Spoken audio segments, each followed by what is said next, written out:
Hello, এই ভিডিওটা হচ্ছে নানির বাড়ি যাওয়ার দিনের ভিডিও।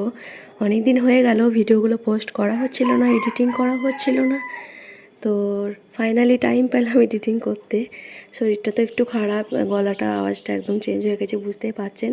খুবই ঠান্ডা লেগেছে। আর এই তো আমরা সেদিন সকাল সকাল রেডি হয়ে গেছি। দিদিরা তো আমাদের বাড়ি এসেছিলো, তো ভাবলাম সবাই মিলে একসঙ্গেই যাই, তাহলে নানা নানি আরও খুশি হবে। তো আমরা এখন বেরিয়ে পড়েছি। এখন এই তো আমাদের মানে গ্রামের রাস্তাটা বের হয়ে গেছি। তারপরে এই তো এখন আছে হচ্ছে এই তো দুর্গাপুরে ঢুকবো হয়েছি।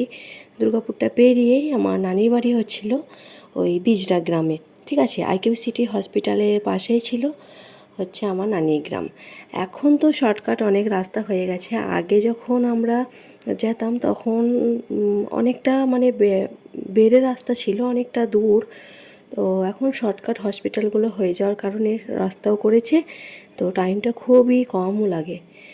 আর এই তো আমরা ফল টল মিষ্টি সমস্ত কিছু কেনাকাটা হয়ে গেছে, সেগুলো আর ভিডিও নেইনি।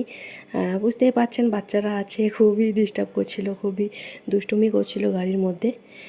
আর এগুলো হচ্ছে মানে হসপিটালের পাশেই যে ফ্ল্যাটগুলো ছিল সেগুলোই দেখছিলাম, যে এগুলো একদম ফাঁকা মাঠ ছিল। আর এখন কত ঘরবাড়ি হয়ে যাচ্ছে, ফ্ল্যাট হচ্ছে, স্টুডেন্টদের থাকার জন্যেও হচ্ছে, হোস্টেল, অনেক কিছু হচ্ছে। আর এই তো এখন আইকিউ সিটির ভিতর দিকেই আমরা যাব, একদম খুবই শর্টকাট রাস্তা, সেই জন্য এদিকেই যাই। আর এটা হচ্ছে হসপিটালের ভিতরটা, ওটাও দেখিয়ে দিলাম, কত সুন্দর পরিষ্কার পরিচ্ছন্ন। তারপরে এই তো চলে এসেছি আমার নানির বাড়ি, এই তো এই বাড়িটি।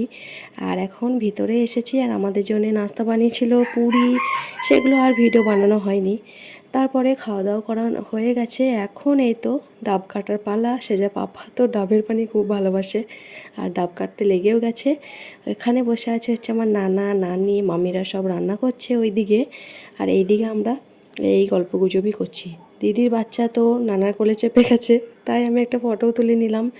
এরপরে আমরা উপরে আসছি দেখার জন্যে বাড়িগুলো একটু, ও যে কী অবস্থা সব দেখা যাক। অনেক দিন পর পরই তো আসা হয়, আমি তো বছরে এই দুবার আসা হলো, দিদি তো বছরে একবার আসে, এরকমই হয়। তারপরে দুপুর হয়ে গেছে, দুপুরে এখন খাওয়া দাওয়া করবো আমরা।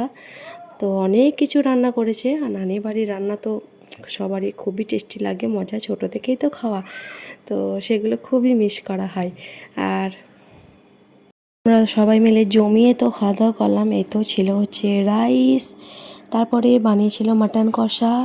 স্পেশালি মাটন কষাটা নানির বাড়িতে বেশি মজার হয়। তারপরে ছিল বিফ ছিল, তারপরে ফিশ ছিল, ঠিক আছে। আর এই তো আলু ভর্তা ছিল, সবজি ছিল, কী কী ছিল দেখিয়ে দিলাম ভিডিওতে। তারপরে খাওয়া দাওয়া করার পর আমরা রেস্ট করছিলাম, তারপর একটু ঘোরাঘুরিও করেছিলাম।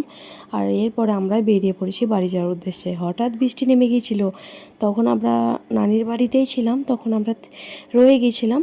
তারপরে সন্ধ্যের দিক করে আমরা বেরিয়ে পড়লাম। ঠিক আছে, এই ছিল আজকের মতো ভিডিও। কেমন লাগলো অবশ্যই জানাবেন। ওকে, বাই, টেক।